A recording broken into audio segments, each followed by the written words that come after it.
Jean-Gabriel Lette, bonjour. Bonjour. Alors vous venez de signer une convention pour le déploiement du très haut débit, en clair la fibre optique dans notre région.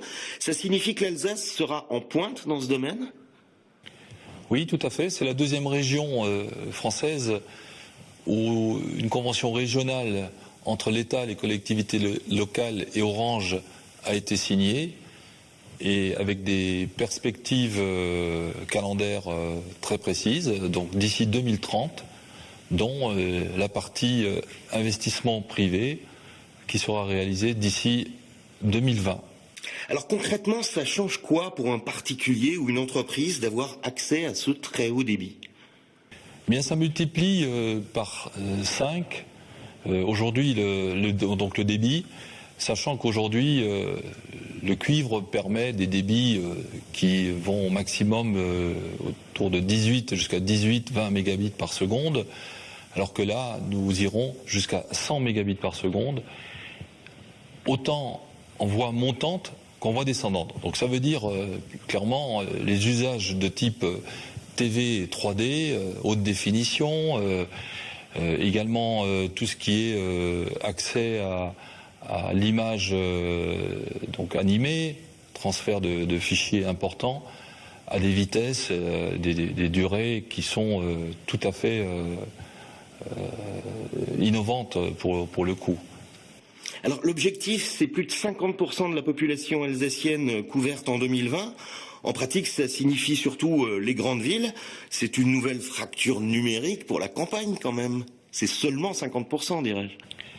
Eh bien précisément non, puisque le programme national du très haut débit, qui a été arrêté par le gouvernement précédent, a fixé un principe de complémentarité entre, d'une part, des investissements privés, donc les opérateurs privés, et en l'occurrence c'est Orange, l'investisseur du réseau, éventuellement avec un cofinancement d'autres opérateurs le moment venu, et pour les 49% restants, la région, avec les départements et les communautés de communes concernées sur un échéancier qui va jusqu'en 2030.